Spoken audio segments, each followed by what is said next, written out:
Crisis en el aire, edición 24. Sintonía con el FMI, el temita Venezuela y las tijeras genéticas. Jimena Tordini y Mario Santucho analizan los temas más importantes de la semana. Hoy, en el primer bloque, la visita del Fondo Monetario Internacional deja una pregunta. ¿Hasta dónde vamos a ceder? En el segundo, hablamos de CRISPR, el bisturí que permite editar humanos, ganador del Nobel de Química. Y conversamos con Horacio González sobre qué significa el voto del gobierno contra Venezuela y la crítica en los tiempos de la unidad.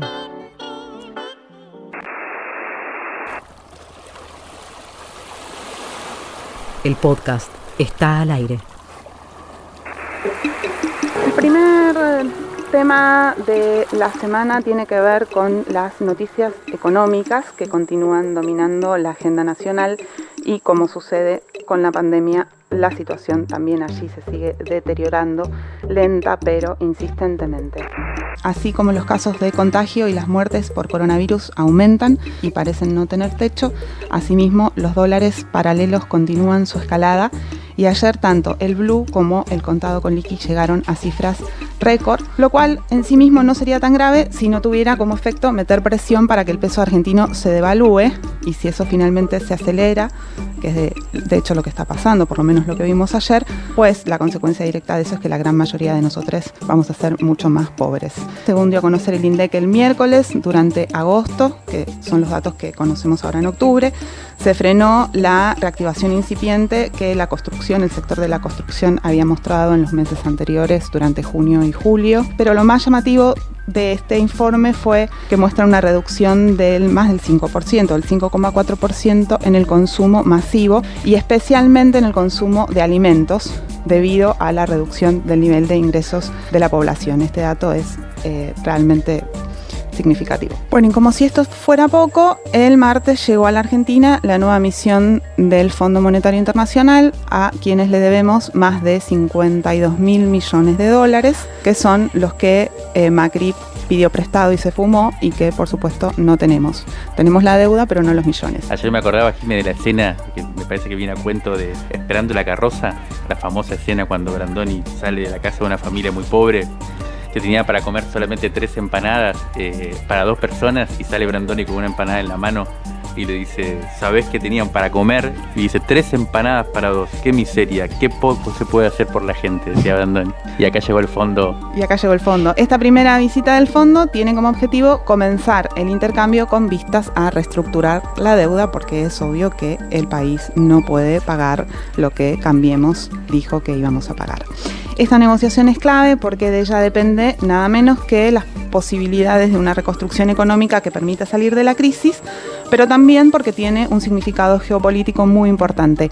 Vamos a escuchar a nuestro compañero Ale Berkovich, que es periodista, pero además es autor de una película sobre el Fondo Monetario que se llama precisamente Fondo, que la pueden encontrar por ahí si la buscan en internet, que conoce muy bien el tema, y le pedimos que nos cuente cómo entender lo que sucedió en estos días.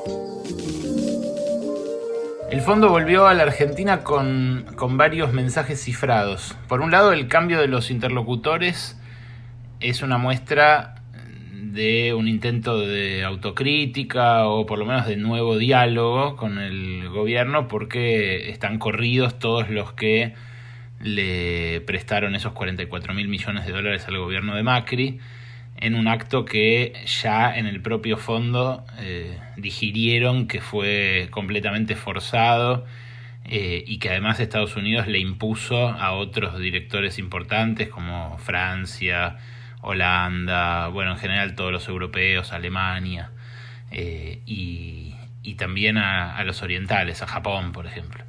Esto lo que muestra es que el fondo está tratando de reacomodarse y de esquivar lo mejor posible el argumento que obviamente va a esgrimir el gobierno de que esta deuda no se puede pagar por mucho tiempo y que no puede el fondo imponer grandes condiciones para el programa macroeconómico mientras estira estos pagos. El problema es que al mismo tiempo el Fondo Monetario está mostrando en distintos lugares de Latinoamérica distintas caras, medio que le dice a cada uno lo que quiere escuchar. A Brasil, donde está Guedes como ultraortodoxo ministro de Economía, le dice que siga ajustando, felicita los ajustes y le exige más ajustes. A Ecuador, donde está Lenín Moreno, le presta plata fresca para surfear ahora la crisis del coronavirus, pero le exige también un ajuste fortísimo el año que viene. Acá en Argentina no dice nada, simplemente hizo preguntas muy puntuales respecto de cosas que le interesan a Estados Unidos, como por ejemplo el avance de empresas chinas acá, preguntó por la hidrovía, preguntó por posible reestatización de distintos resortes de la economía, pero específicamente de ese, que es básicamente la concesión del Paraná para que salgan los granos de toda la cosecha, y no mucho más. Pero a México, por ejemplo, le acaba de hacer una revisión de artículo 4 donde no le hace ningún señalamiento ortodoxo. Entonces esa estrategia de decirle a cada uno lo que quiere escuchar puede buscar recomponer legitimidad después del porrazo del doble programa que auspició con Macri y que explotó por el aire, pero también es una muestra de que quiere mantener presencia, porque acá en Argentina a Estados Unidos le interesa mucho moldear la reconstrucción, o sea, que sus empresas estén en las concesiones, que las reglas de juego permitan negocios a sus capitales y demás. Bueno, la pregunta que hace Berco flota como una incógnita que vamos a conocer en los próximos meses, pero mientras tanto, en torno a esa pregunta se construyen hipótesis y se construyen estrategias que van a ser determinantes. El gobierno nacional, sobre todo los diferentes actores, van construyendo estrategias en torno a esta pregunta, que es un poco la que deja planteada Berco, que es ¿qué nos va a pedir el fondo a cambio de perdonarnos por un tiempo los pagos que deberíamos hacerle hasta que recuperemos la capacidad de producir excedentes económicos, ¿no? Tenemos una deuda, no podemos pagarla ahora, eso es ampliamente acordado, reconocido. La pregunta es, nos van a tener que dejar un tiempo de gracia, ¿qué nos van a pedir a cambio para postergarnos esos pagos? El gobierno nacional, por eso digo lo de las hipótesis y lo de la estrategia, transmite la siguiente idea, que la nueva directiva del FMI es muy receptiva a las propuestas de Argentina y aceptará el plan de reestructuración que le presentemos. Eso es lo que plantea básicamente el gobierno, y esa aceptación va a ser sin pedir a cambio políticas económicas que vayan en contra de la necesaria reconstrucción. Sin ajuste. Sin ajuste. Eso es lo que aspira el gobierno argentino. El problema es que creerles es difícil, porque cada gobierno que tuvo que negociar con el FMI dijo lo mismo, incluyendo el tan vituperiado anterior gobierno de Macri. Y siempre, invariablemente, resultó lo contrario. O sea que esta idea de que el FMI se presenta como más amigable ya tiene sus antecedentes y termina siempre siendo decisivo en las políticas económicas de los países. No es difícil de recordar la historia injerencista y neoliberal del FMI en nuestro país, que ha sido trágica, ¿no? Una y otra vez en diferentes acuerdos. La pregunta entonces es si realmente podemos confiar en las buenas intenciones de este organismo, que depende además fundamentalmente de los dictados del gobierno de Estados Unidos. Alberto Fernández habló sobre el tema esta semana y dijo lo siguiente textualmente: siempre encontré en la directora del gerente del fondo, Cristalina Georgieva, una mirada realista de la Argentina, y agregó, la mirada que ella tiene del mundo es una mirada que sinceramente comparto. Esto lo dijo en una reunión con empresarios de una cámara de empresarios extranjeros de toda América Latina. Y también dijo esta semana, quiero destacar el apoyo del FMI para que el país resolviera el problema con los bonistas, es decir, que ya hubo un evento importante para el país, esto lo digo yo, ¿no? Como fue la reestructuración de la deuda con los prestamistas privados, ¿no? En la que el Fondo Monetario jugó a nuestro favor. Acá están los dos primeros argumentos del gobierno para avalar su postura. Lo primero, que hay una muy buena relación y respeto por la actual titular del fondo, Cristalina Georgieva. La segunda es que ya jugó el FMI a favor de los intereses argentinos, en este caso en la reestructuración con la deuda privada, con los acreedores privados.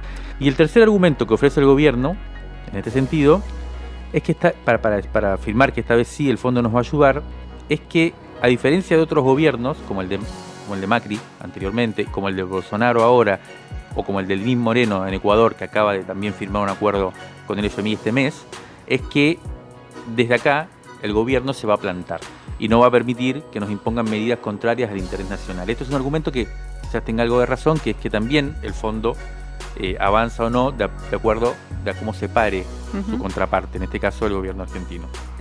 Para entender un poco si todo esto tiene sentido, que está planteando el gobierno argentino y que se está discutiendo en Argentina, le preguntamos a Lara Merlin, que es una economista norteamericana, es investigadora de la Confederación Sindical Internacional y conoce mucho, precisamente por trabajar con los sindicatos de diferentes partes del mundo, conoce mucho las dinámicas que gobiernan los organismos de crédito internacionales.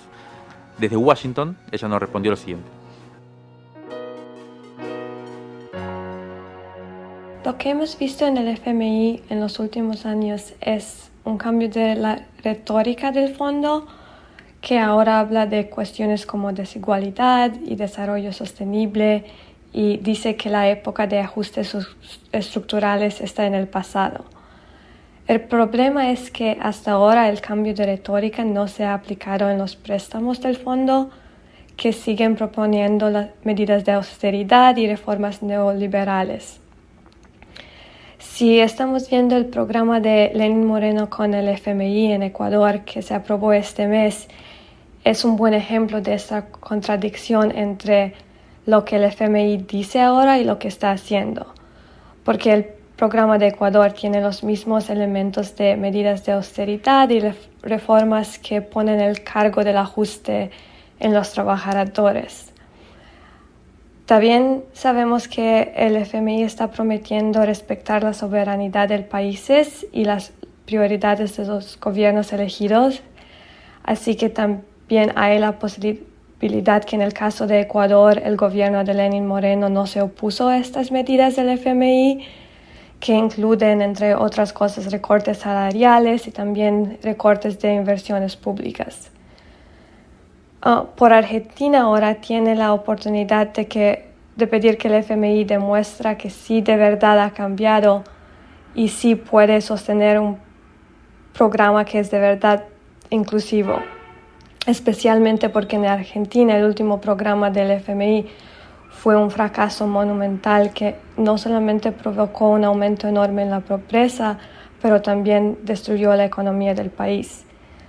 Así que ahora si el FMI de verdad es diferente y si los ajustes estructurales sí están en el pasado, tiene que aceptar un programa negociado por diálogo social que da a Argentina el espacio para implementar un modelo de desarrollo que sí es sostenible e inclusive. El martes, que llegó la delegación del FMI a Buenos Aires, la titular del organismo, Georgieva, dio una entrevista a CNN en español, donde se mostró muy, muy comprensiva. Dijo textual que estamos para apoyar al pueblo argentino y también dijo que no venían con la idea de exigir un recorte de gastos.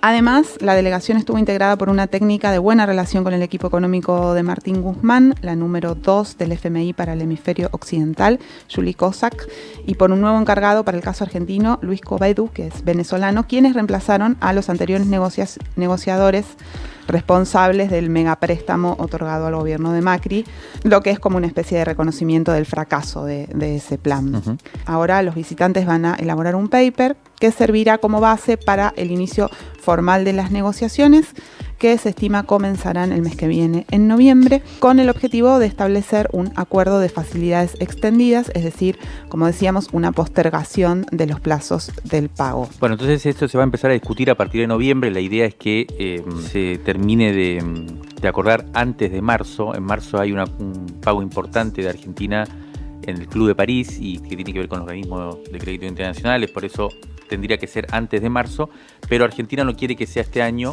porque está la elección en Norteamérica y no es lo mismo negociar, se calcula desde acá, con un gobierno de Donald Trump que con un gobierno demócrata. Todo eso está por verse. En todo caso, el plan del gobierno argentino, que quisiera que fuera el resultado de este acuerdo, sería comenzar a pagar recién a partir del 2024, lo que debería pagarse a partir del año que viene, sin que, como decíamos, se le impongan reformas estructurales, pero también sin pedir nuevos fondos, ¿no?, para salir del pozo en el que estamos, que es otra idea que aparece. De hecho, Ecuador, una de las cosas que firmó es que nuevos fondos frescos para este momento. Argentina no quisiera eso precisamente para salvaguardar cierta autonomía, digamos. Ahora, yo creo que, como decíamos antes, y ya lo mencionábamos, para entender bien esto hay que salir un poco de si Georgieva, de si Kozak. La rosca. Sí, esto que se plantea de que bueno, los directivos del fondo, que son más políticos, tendrían más sensibilidad, mientras que los técnicos, que son los que elaboran efectivamente los planes, son línea dura. Bueno, más allá de esto hay que ampliar un poco el campo de batalla, me parece a mí, para entender políticamente qué es lo que se está discutiendo, para preguntarse quién decide efectivamente la política del FMI, ¿no? Y ahí lo que hay que ver es que el que decide la política del FMI son los que ponen la plata, son los accionistas, y el principal accionista es Estados Unidos, es el que tiene la última palabra. Por eso, como decíamos, la estrategia argentina depende de extender las negociaciones y tratar de que Donald Trump pierda las elecciones y encontrar interlocutores más amigables en ese sentido. Ahora, la verdadera conclusión de toda esta historia, si tuviera una enseñanza, para mí consiste en tomar nota del nivel de dependencia que tiene la economía argentina, ¿no? Porque no solo lo que estamos viendo entonces durante esta visita y todo lo que significa en la discusión actual de tanta deterioro económico, es que la reconstrucción productiva, económica, depende en gran medida o totalmente de la buena voluntad del staff del FMI, por un lado, y por otro lado, en el caso de que, o sea, habría que rezar entonces para que ellos, esa buena voluntad nos juegue a favor. Pero incluso en el caso de que se dé lo más favorable, que es que pierda Donald Trump en noviembre, efectivamente, en las elecciones de Estados Unidos, habrá que rezar también para que los sucesores, que son Joe Biden, el candidato del Partido Demócrata, también muy, por supuesto que avala toda la lógica neoliberal y sobre todo el sistema financiero, son los hacedores del sistema financiero de este siglo, de la globalización, de la desregulación de los capitales. O sea, también habría que rezar para que Joe Biden, en este caso, sea misericordioso con nosotros. Ahora, yo creo que para dar vuelta al razonamiento y plantearnos la pregunta de otro modo, no siempre preguntarnos qué van a hacer los funcionarios del fondo, los presidentes de Estados Unidos, la pregunta que tendríamos que hacernos es cuánto está dispuesto a ceder el gobierno argentino en este sendero de variables que no controlamos, que no controla el Estado argentino. Y preguntarse, dejar siempre planteada la pregunta de si no habrá que animarse alguna vez a patear la mesa y apostar a vivir con lo opuesto. Y en ese sentido me gustaría cerrar el bloque, si te parece, si me permitís, Jimé, con un recordatorio que quizás resulte un poco naif, pero viene a cuento del tema, que tiene que ver con que este jueves, 8 de octubre, se cumplieron 63 años del asesinato del Che Guevara en Bolivia. ¿A qué viene el Che con la situación actual con el FMI? Bueno, el Che una vez dijo algo que quedó en la memoria de muchos de nosotros, porque le salió gracioso como lo dijo. Pero al mismo tiempo, lo que dijo es una verdad de esas que podríamos considerar un poco eternas. En un discurso muy conocido, en un momento dijo: no se puede confiar en el imperialismo, pero ni tantito, nada.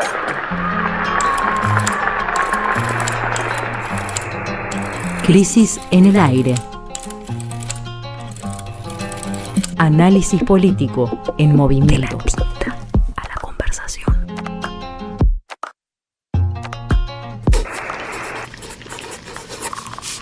Revistacrisis.com.ar.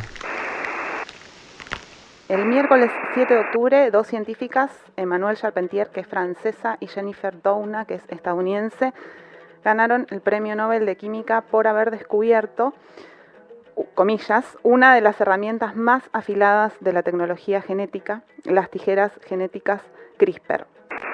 ¿Qué significa CRISPR? ¿Vos sabés, Mario? No, ni idea. Bueno, CRISPR es el acrónimo de repeticiones de palíndromos cortos agrupados a intervalos regulares, en inglés. Ahora entendiste clarísimo. Todo, ¿no? Bueno, seguramente esto no le dice nada comprensible a todos, salvo a los que saben. Así que vamos a tratar de explicarlo un poco. Resulta que en 2012, Charpentier y Doudna anunciaron que habían descubierto que podían editar el ADN, nada más ni nada menos. O sea, que podían algo así como cortar y pegar, literalmente, sacar una parte y pegar otra, en los genes de los seres vivos, en las plantas, en las bacterias, los animales, los hongos, todos los seres vivos, también en las y los humanos.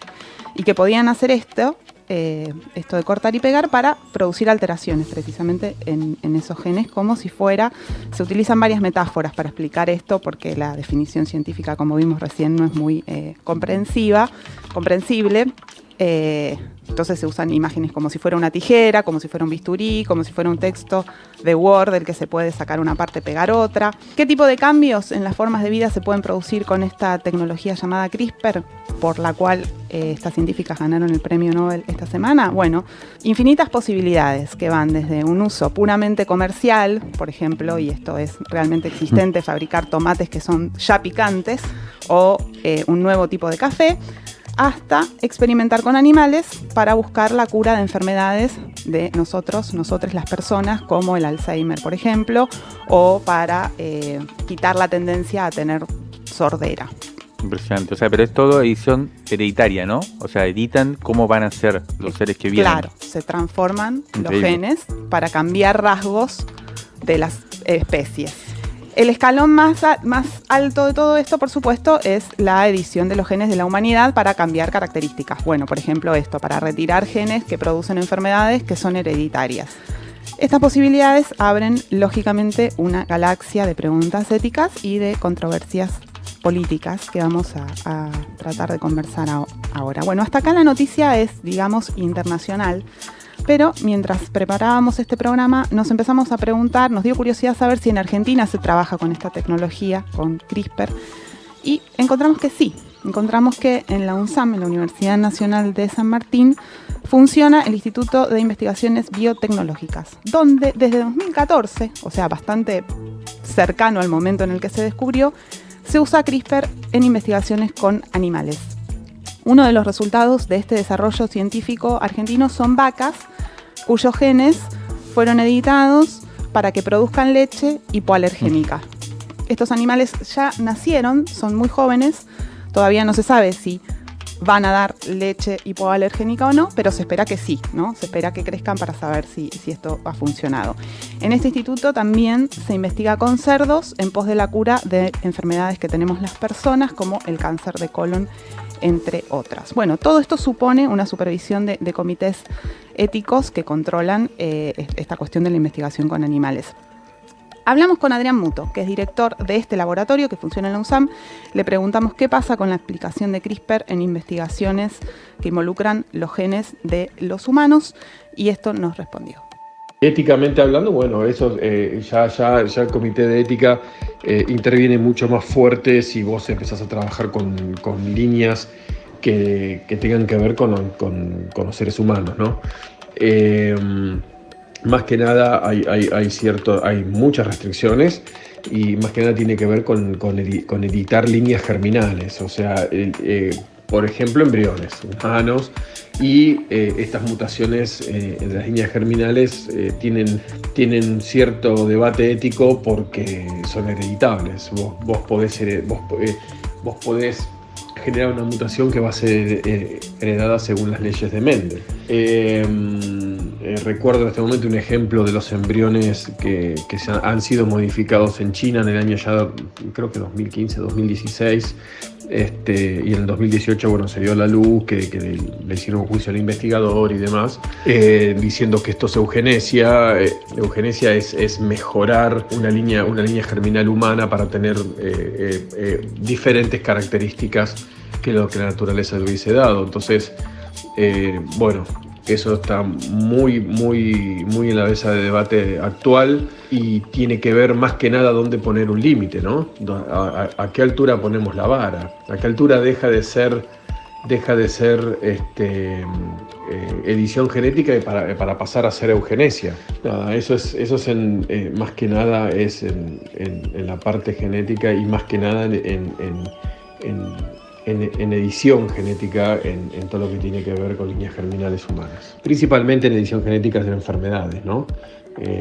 Tratar de eliminar enfermedades hereditarias en seres humanos, eso es un tema muy interesante y con muchísimo futuro y aplicación. Bueno, pero hoy por hoy está todos los días en la mesa de debate ético.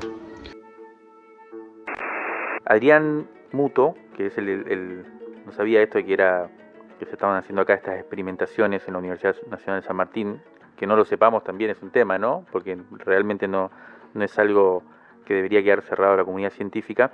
Nombraba algo que ocurrió en China, un científico que editó embriones humanos para que 2 gemelas que estaban por nacer fueran inmunes al virus que produce el SIDA, ¿no? Creo que sus progenitores tenían el SIDA o algo así y querían evitar que naciera con SIDA. Eso fue antes, pero en diciembre del 2019 el científico chino fue condenado a 3 años de cárcel. Se armó un gran escándalo a nivel internacional cuando se conoció esta noticia. También le pusieron una multa de 380.000 euros y nunca más va a poder ejercer labores en el mundo sanitario, ¿no? Es una historia que está contada, la del chino y lo que significó este evento, en una nota del periodista científico Federico Cucso, que está saliendo justo en el número 49 de Crisis, que ayer entró a imprenta. 44. ¿Cuánto dije? 49. Ah, perdón. El número 44 de Crisis, que ayer entró a imprenta y que va a estar disponible desde el viernes próximo. Así que otra vez volvemos a invitar a la audiencia a suscribirse de manera veloz para no quedarse sin un ejemplar.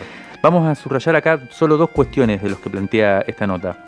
La primera tiene que ver con las consecuencias sobre los humanos del futuro, es decir, si comienza a ser posible que los rasgos que algunos consideran molestos puedan ser eliminados, ¿no?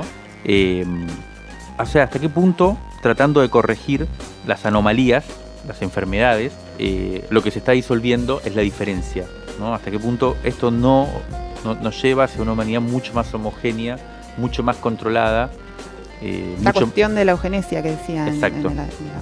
La diferencia, ¿no? entre adelanto científico y eugenesia. Y la segunda, bueno, tiene que ver directamente con esto, es quién toma estas decisiones, ¿no? Hasta dónde se puede llegar, cuán alta ponemos la vara, como decía Adrián Muto. Bueno, ¿quién lo discute? Algo que pone, digamos, en cuestión y en discusión la humanidad como tal, lo que viene. Entonces, ¿quiénes discuten? ¿Los científicos? ¿O los científicos necesitan ampliar esta discusión y entonces que entren la política? ¿Quiénes discuten? ¿La gente informada? ¿Solo los que tienen capacidad de decisión porque están informados?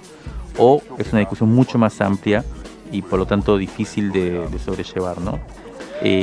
Según Cucso, en la nota que publicamos en la revista Crisis, ya apareció un movimiento de investigadores de 10 países distintos que piden la creación precisamente de asambleas ciudadanas nacionales y globales para dar esta discusión, porque dicen que el tema es demasiado importante para dejarlo en manos solo de científicos y políticos. Para concluir este bloque y todo este debate que la verdad que en cierto modo recién empieza, pero que es trascendental, y como decíamos al principio, suele quedar fuera de las discusiones de la coyuntura, de la urgencia y del día a día, le pedimos a Hernán Banoli, que es también integrante del colectivo editorial de la revista Crisis, él es editor de la revista, como decía, y además dentro de la revista es el más curioso sobre el tema de las tecnologías, y le pedimos que nos resuma un poco qué significa CRISPR, y si el premio Nobel que conocimos esta semana puede significar un punto de inflexión en este debate.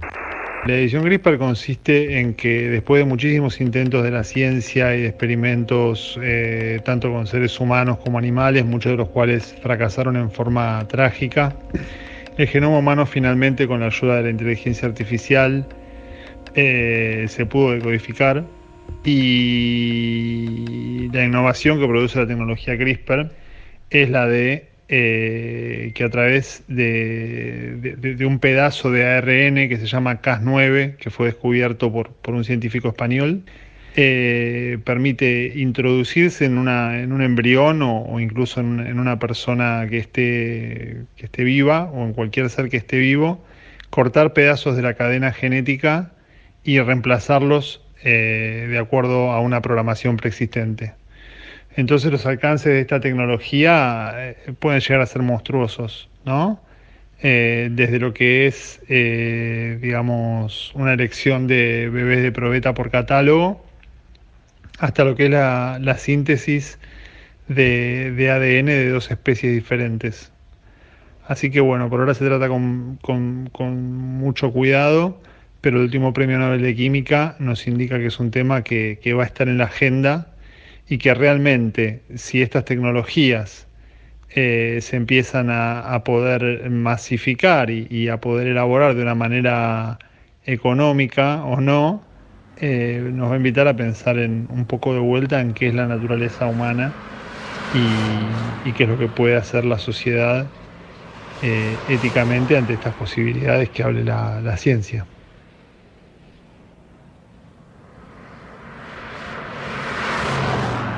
Rescate emotivo. Un diamante impreso en una crisis. 1973-2020. Crisis número 20. Diciembre de 1974. Entrevista íntima al escritor Antonio Di Benedetto sobre su Mendoza natal, su familia y las primeras enseñanzas en la escritura. He aprendido a narrar de muchas maneras y con muchos maestros, pero mi gran maestra fue mi madre. Cuando yo tenía cierta edad, ella solía contarme o contarnos la historia de cada miembro de la familia. Me gustaba muchísimo escucharla. Eran verdaderas aventuras familiares, dramas o historias pintorescas. Después comencé a prestar atención a cómo hacía ella para narrar, cómo construía el relato, cómo lo empezaba, lo desarrollaba, lo cerraba, si incluía o no la descripción de personajes, qué palabras usaba, qué proporción le concedía al relato. Veía una justeza y una distribución perfectas en la historia. Mi madre tenía la memoria regada por la fantasía. Antonio Di Benedetto nació en Mendoza en 1922 y murió en Buenos Aires un día como hoy, en 1986. Fue periodista y escritor de grandes novelas. La dictadura cívico-militar lo detuvo y sometió a vejámenes entre 1976 y 1977. Se exilió en Madrid y retornó en 1984. El escritor Enrique Medina cuenta que lo fueron a buscar junto a Ricardo Piglia, Miguel Briante y otros a Ezeiza. Cuando por fin apareció en el hall, miró a una bella muchacha y se quedó paralizado. Era su hija. Allí mismo dijo: dejé una niña y me encuentro con una mujer. Mi nombre es Natalia Gelos, soy autora del libro Antonio Di Benedetto, periodista. Y esta entrevista que le hace Cecilia Zaragoza a él en diciembre de 1974 para la revista Crisis fue muy importante porque en ella se desarrollan un montón de cuestiones que tienen que ver con su vida, con su obra, con su llegada al periodismo. Pero releyéndola ahora, lo que me llamó mucho la atención es la idea de loop o de círculo que se da. Porque en ella Di Benedetto como que despliega su constelación familiar y aparece esta madre que narraba, que de alguna manera marca su modo de escritura. Aparece el padre, las preguntas que a él le generan, su muerte cuando él era un chico y esta idea del suicidio que siempre estuvo rondando. De hecho, Di Benedetto escribió una novela hermosa que se llama Los suicidas.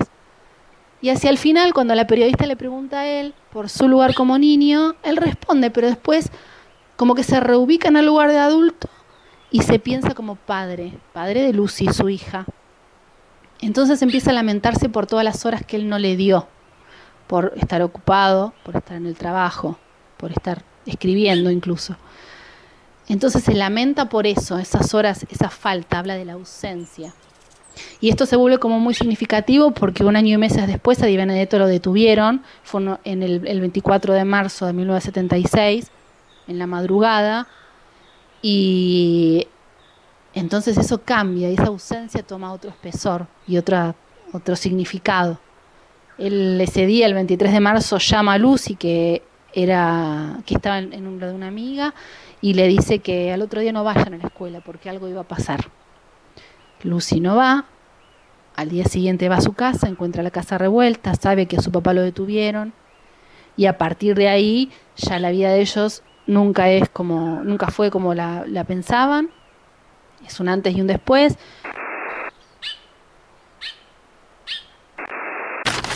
Ya salió el número 44 de Revista Crisis.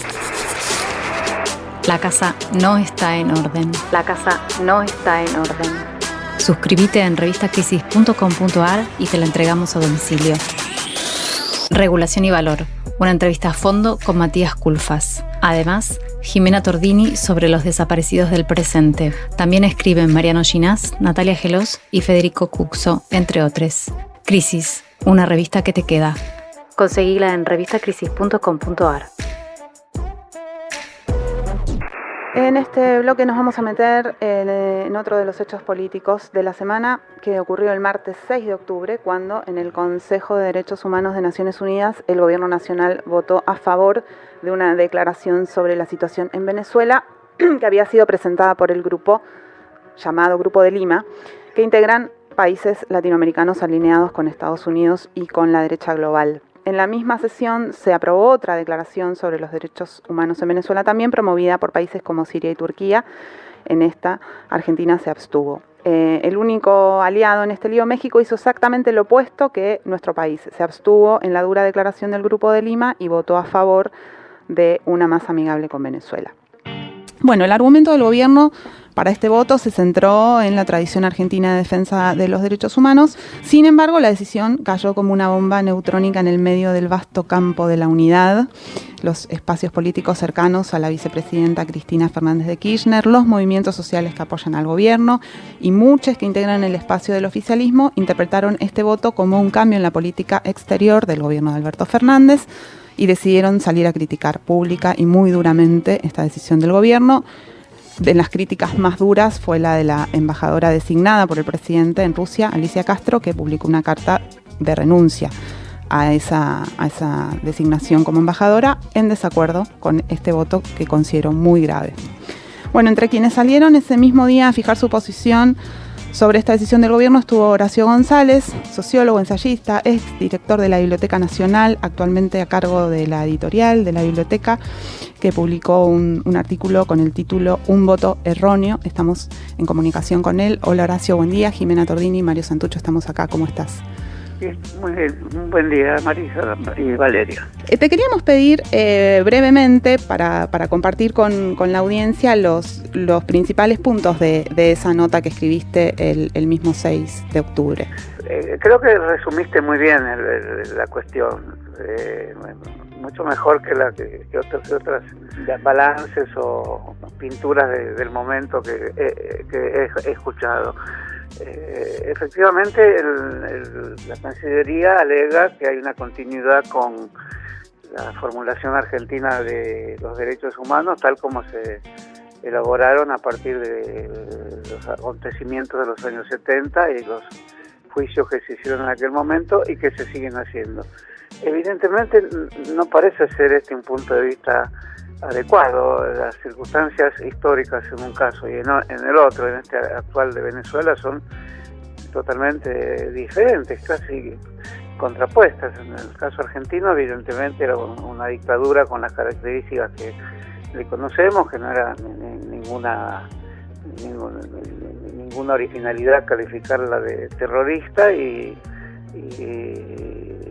sus decisiones incluían el secreto de Estado, incluían la desaparición de cuerpos, incluían la incautación de niños, en fin, toda la clase de acciones fuera de la ley que hace un Estado dispuesto a jugar con la vida hasta ese punto. No parecía ser esa la situación de Venezuela, puesto que digamos, el cuadro histórico que ahí se presenta tiene otras características totalmente diferentes. El agresor es una potencia mundial que se le podrá decir en decadencia, pero es justamente en esos momentos de decadencia donde las potencias artilladas y que controlan en gran medida el flujo económico de la humanidad se vuelven más intolerables y aplican de una manera más arbitraria sus elementos de ataque, de agresión, de condicionamiento. Y por otro lado hay un gobierno que, admitiendo que no es fácil juzgarlo, yo tengo una simpatía, pero es una simpatía preocupada, digamos. Yo siempre he acompañado las acciones de Venezuela y nunca dejé de estar preocupado por el modo en que en este momento del mundo y con las características que le dio Chávez a su modo de acción política, donde parecía siempre desafiar de un modo en que el político argentino, supongamos que hay un arquetipo del político argentino que en general es un poco más prudente, si hay poderes munidos de una gran capacidad destructiva, suele omitir una definición muy clara. No era ese el caso de Chávez, a mí me causaba simpatía, y al mismo tiempo en lo que uno tiene de arrastre involuntario de ese arquetipo que definí como el político argentino, me causaba cierto estremecimiento, al par que un deseo de tener algún tipo de relación con el gobierno. El gobierno está en una batalla, es una batalla de calles, debe reprimir, esa represión tiene víctimas, y a mí me pareció siempre, incluso eso lo he hablado con personas vinculadas al gobierno de Venezuela, debía tener una autocontención muy firme, no tenía que tener las características de aquellos gobiernos que se les suele llamar gobiernos fuertes, dictatoriales y demás. Nunca me pareció que eso fuera así, y en los casos en que sí me pareció, las medidas de Maduro consiguieron apartar a los personajes vinculados a la defensa de su gobierno que habían tenido actitudes que dentro de una visión estándar de los derechos humanos se apartaban de ella.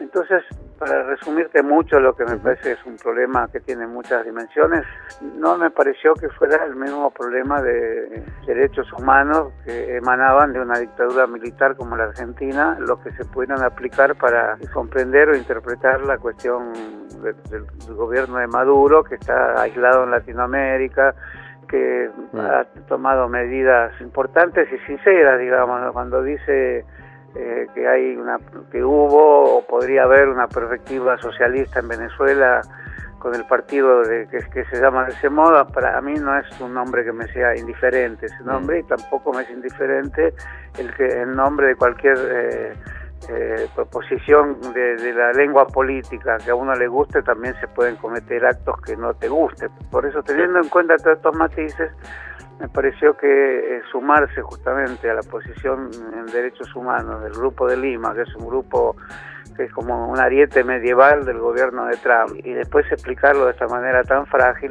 me pareció que rebaja justamente la tradición argentina de los derechos humanos, la deja por el piso directamente. Así que me parece que es justa toda la reacción que se ha producido, que la vi bastante espontánea.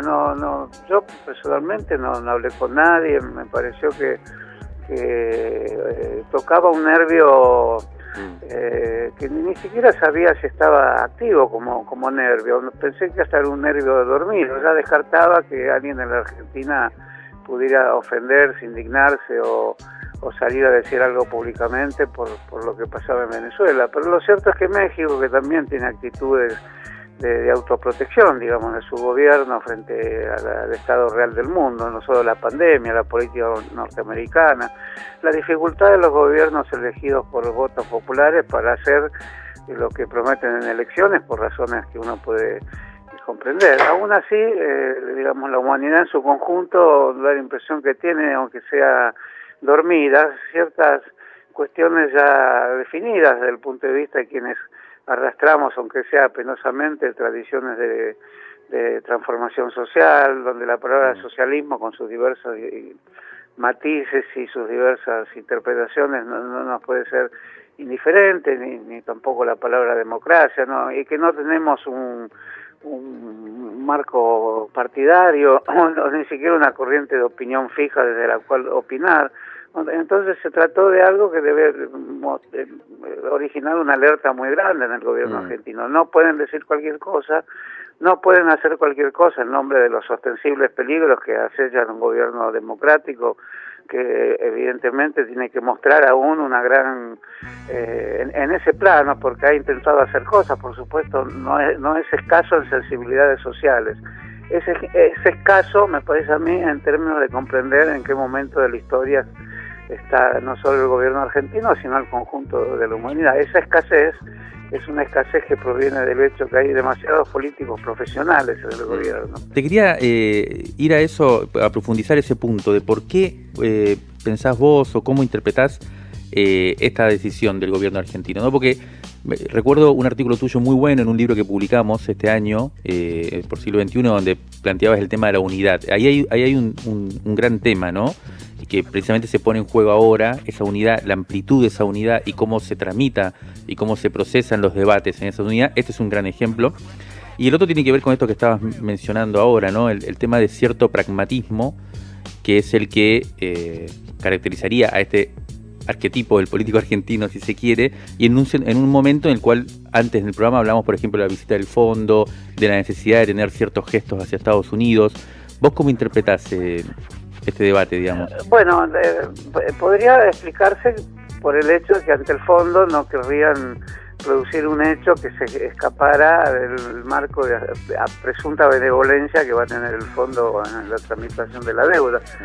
Yo no sé si, digamos, escuché decir a personas que conocen bien el tema que claro que la deuda es mucho, son 44 mil millones de dólares, pero también escuché decir que ante ese monto tan desmesurado, digamos, exige una negociación tan específica de acuerdo a lo que se supondría que es esta nueva benevolencia del Fondo Monetario, dando más tiempo, reduciendo intereses y no el capital, lo que sea. Parecería que el voto de Venezuela tendría escasa capacidad de influencia en un hecho de ese tamaño, digamos, de modo que puede ser más atribuible al modo de que el gobierno argentino actúa en nombre de su alianza, que es una alianza más o menos inestable, que es una alianza que en general las alianzas que se hacen por parte de secciones de la política que son bastante heterogéneas entre sí,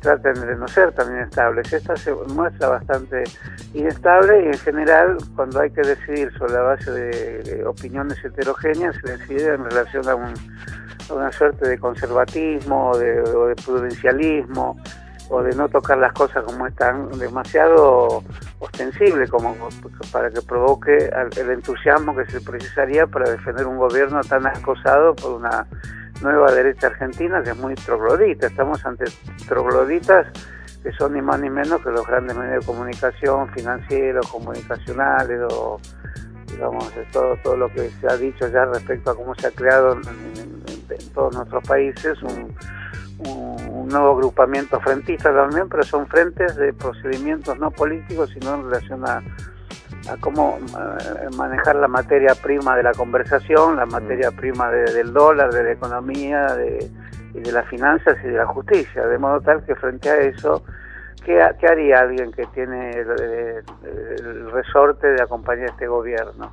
¿Acepta todo o en las fisuras que se producen habla en relación a lo que antes mencioné, un nervio fundamental que no debería ser tocado ni explicado tan precariamente? A mí realmente, sí, no quiero hablar de una manera despectiva de ninguna de las personas que gobiernan, porque o los conozco o tuve relación con ellos en el pasado, o me causan simpatías diversas en relación a mis propios recuerdos personales, pero lo cierto es que se muestran demasiado hijos de su carrera política y no perciben que al estar frente al vendaval tienen que actuar de manera diferente. Eso es lo que hace al modo en que los pueblos y en general las personas rememoran en cuanto a una actuación política. Pero veo demasiados talentos, incluso talentos, digo, en serio, en el sentido de analistas políticos que acompañan al gobierno, que son sumamente talentosos, que han inventado una especie de orden talmúdico al cual hay que acatar, porque efectivamente si moves una pajita te cae encima una especie de armadura mundial que te aplasta. No sé si es así, y si fuera así habría que pensar de otra manera también, ¿no? Habría que pensar de una forma, digamos, bajo la estructura de una timidez eterna, ¿no?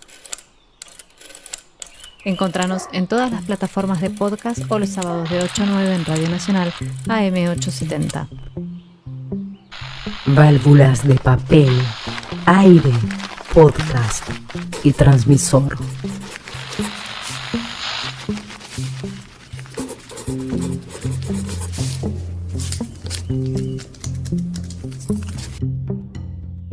Crisis en el aire.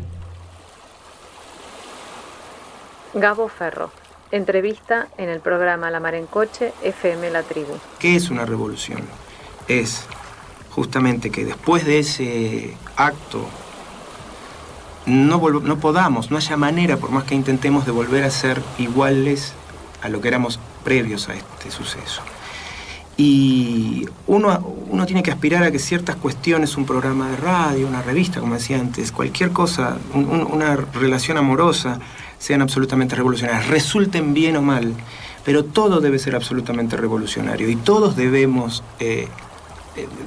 asumir cada paso como verdaderamente revolucionario y debe cantarse suavemente, porque la revolución al principio es muy frágil y hay que soplarla y es como un fueguito, ¿no? Hay que hacerla grande. No hay que cogerla grande, sino que hay que irla soplando despacito y empieza con eso, por ahí con un mate rico, empieza con alguna cosa y de ahí va a crecer, empieza con el verso, empieza con el poema, empieza con un silencio.